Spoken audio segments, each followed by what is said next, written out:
हमने एक कहानी पढ़ी थी, याद है? हिरण्यकश्यप वाली, होलिका वाली। वो आज हम कहानी देखेंगे, ठीक है? आप वापिस दोहराएंगे और उसके मैं प्रश्न पूछूंगी उसमें, ठीक है? चलो कहानी आपको बता दे है हिरण्यकश्यप वाली। हाँ, क्या याद है आपको उसमें से?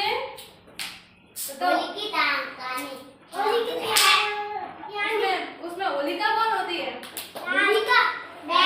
बहन होती है हिरण्यकश्यप की, है ना? वो जो महाराज होता है वो बोलता है कि अरे सब मेरी पूजा करेंगे, है ना? हाँ।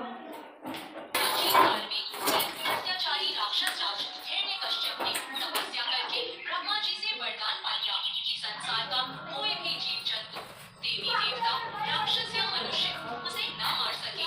ना ही वह रात में मरे, ना ही दिन में, ना पृथ्वी पर और ना आकाश में, ना घर में और ना बाहर मरे, यहाँ तक कि कोई शस्त्र भी उसे न मार पाए। ऐसा वरदान पाकर हिरण्यकश्यप खुद को भगवान मानने लगा और वह चाहता था कि हर कोई भगवान विष्णु की तरह उसकी पूजा किया करे।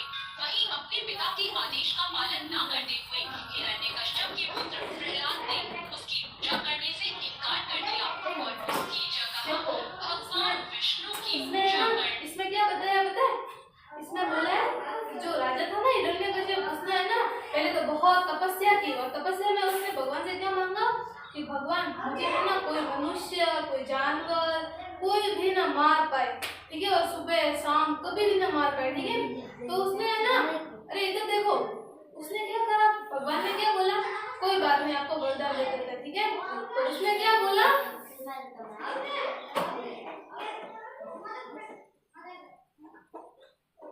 हिरण्यकश्यप जो था ना, उसने एक बहुत बड़ी तपस्या की थी।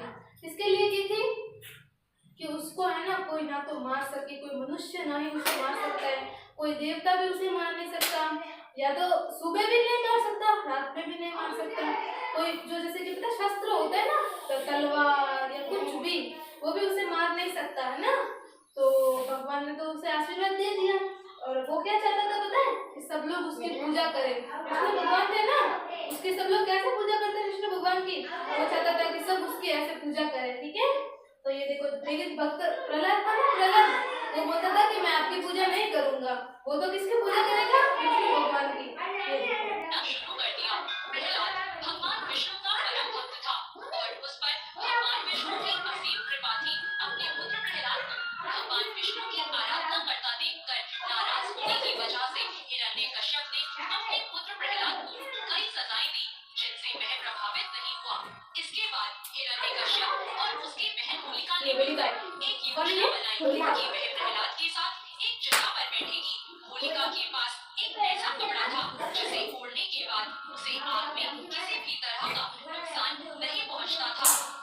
इसमें है ना क्या बताए कि जो प्रहलाद था वो तो भगवान की भक्ति करता था, तो उसने क्या बोला? उसने क्या कहा पता है? कि अब इसको तो सजा देनी पड़ेगी, लेकिन उसको तो सजा से फर्क ही नहीं पड़ता था क्योंकि वो तो भगवान का भक्त था और उसको वैसे भी भगवान कुछ होने नहीं देते थे। तो उसने और होलिका ने मिलकर एक प्लान बनाया कि हम अब क्या करेंगे? उसने हिरण्यकश्यप ने और होलिका ने मिलकर एक योजना बनाई। क्या बनाई ये योजना? और उसने क्या कहा कि इसके पास है ना एक कपड़ा था, उससे क्या होता था कि जब भी वो उसे लेके ओढ़ते थे ना, उससे उसको आग से कुछ नहीं होता था। तो उसने क्या कहा, एक वो लकड़ी का छिद्दा था ना जिसपे लोगों को पता वो जो मरने के बाद जलाते हैं, तो उसपे वो बैठ गई प्रहलाद को लेके। उसने क्या सोचा, मैं तो जलूंगी नहीं, प्रहलाद जल जाएगा। दूसरी तरफ प्रहलाद के पास खुद को बचाने के लिए कुछ भी नहीं था। जैसे ही आग जली, वैसे ही भगवान विष्णु की कृपा से होलिका का वह कपड़ा उड़कर प्रहलाद के ऊपर चला गया और इस तरह प्रहलाद की जान बच गई और उसकी जगह होलिका उस आग में जल गई। यही कारण। और है ना फिर क्या हुआ, वो जो कपड़ा था ना जो होलिका उड़ने वाले थे वो उड़ के प्रहलाद पे चला गया, है ना? तो प्रहलाद तो बच गया क्योंकि वो चादर क्या थी, आग से नहीं जलती थी, तो प्रहलाद तो बच गया, होलिका जल गई। कि होली का त्योहार बुराई पर अच्छाई की जीत के प्रतीक के रूप में मनाया जाता है। होलिका दहन के दिन एक पवित्र अग्नि जलाई जाती है। आग जलाते हैं ना हमारे भी गांव में, है ना? तरह की बुराई उसको होलिका बोलते हैं, होलिका दहन। क्या बोलते हैं? होलिका दहन जलाया जाता है और उसके अगले दिन हम अपने प्रियजनों को रंग लगाकर त्योहार की शुभकामनाएं देते हैं। सबको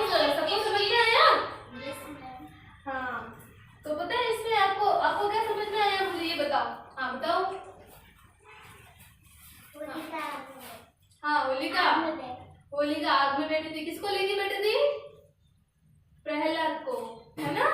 होलिका प्रहलाद को लेके बैठी थी और वो कपड़ा था वो तो प्रहलाद पे आ गया, प्रहलाद तो बच गया क्योंकि वो तो भक्त था, है ना। और होलिका जल गई। तो हाँ बताओ। हाँ होलिका जल गई थी। हाँ बैठो।